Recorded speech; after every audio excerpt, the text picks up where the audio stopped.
Room के अंदर चली गई। वो रूम में बहुत ज़्यादा ही अंधेरा था, लेकिन दरवाज़ा खुलने की वजह से बाहर की रोशनी थोड़ी आ रही थी।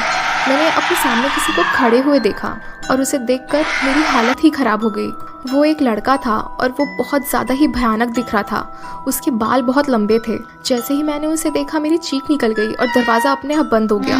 मैंने रोते और चीखते हुए दरवाजे को बहुत नॉक किया और कैसे भी दरवाजे को खोलकर नीचे की तरफ भागी। उस डरावनी शक्ल को देखने के बाद मेरी हार्ट बीट बहुत ज़्यादा ही तेज़ हो गई थी। मैं भागते भागते वॉचमैन के पास गई और उसे इस बारे में सारी बातें बताई। उसने कहा कि यहाँ पर जो कोई भी रहने आता है उस लड़के की आत्मा उन्हें ऐसे ही परेशान करती है और यही रीज़न है इस फ्लैट के इतने कम रेंट का। मैं ये जानने के बाद बहुत ज़्यादा ही परेशान हो गई और कुछ दिन तक अपने एक ऑफिस के फ्रेंड के यहाँ रहने लगी। थोड़े ही दिन के बाद मुझे एक दूसरा फ्लैट मिल गया रेंट पर, तो मैंने फटाफट अपना सामान पैक किया, टैक्सी बुक की और फिर मैं अपने फ्लैट के पास चली गई।